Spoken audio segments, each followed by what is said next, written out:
Very interesting though. Yeah. Yeah. I like it.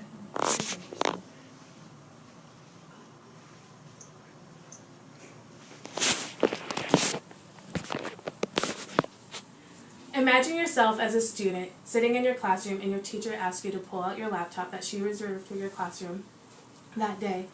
You pull out your laptop, you type in the website, and you're stuck at a loading screen.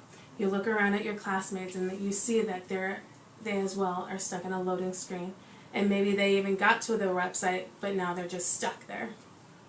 You see the frustration in your teacher's eyes as they try to find a different lesson plan for that day. And you feel the frustration as well because this is an everyday occurrence.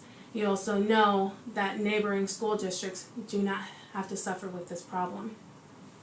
Many low-budget schools are facing the digital divide. They're not able to keep up with other school districts that are having these technology advances. All students deserve to have equal opportunity to succeed in school. The lack of funding to these lower school districts is causing a big hindrance from not being able to buffer videos, educational videos, to being able to load a website. So not having the proper tools, they're falling behind teachers and students together. At the start of education, every town was charged by the state to have schools in their communities. Poorer communities weren't able to implement as much as wealthier communities. So later on, stated in the documentary Without a Net, federal came in and added money to the schools, but it still caused an imbalance, causing 13,500 school districts to not have fair access to all internets. In a report in the USA Today, 1 in 10 Americans and nearly 4 in 10 rural residents lack the access to high-speed internet. And larger schools with this budget, they're able to have access to iPads in the classroom, every student having computers, having robotics classrooms. So they have their opportunity to succeed and be productive members of the society. Quoted by West Virginia Governor Bob Wise, the Federal Communications Commissions expanded the amount of E-rates funding by $1.5 million to $3.9 billion a year.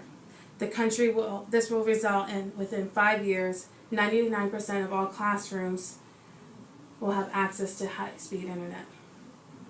If this is the case, it will be a huge success to all schools being able to access high-speed internet. The second issue is that even with the internet that the schools have, many students will not have proper internet access at home, hindering them from doing homework and finishing their projects. Being aware of these issues and implementing sources to help aid in these students, some of the solutions that many communities have found were trying to get local funding. A school district in California persuaded voters to have a rise in their property taxes as so they can put money into their schools.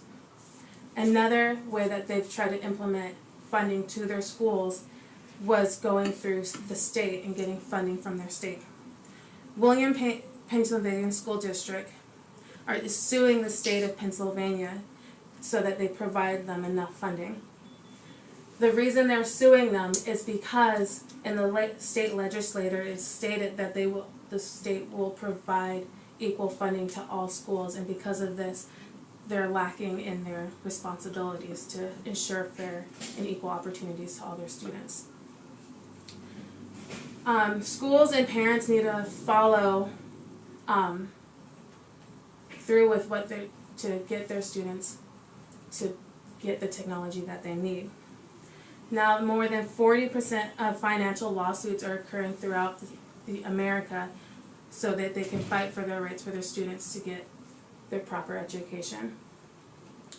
So communities getting together, talking to their schools, and talking to their states to fight for their students would be a huge success.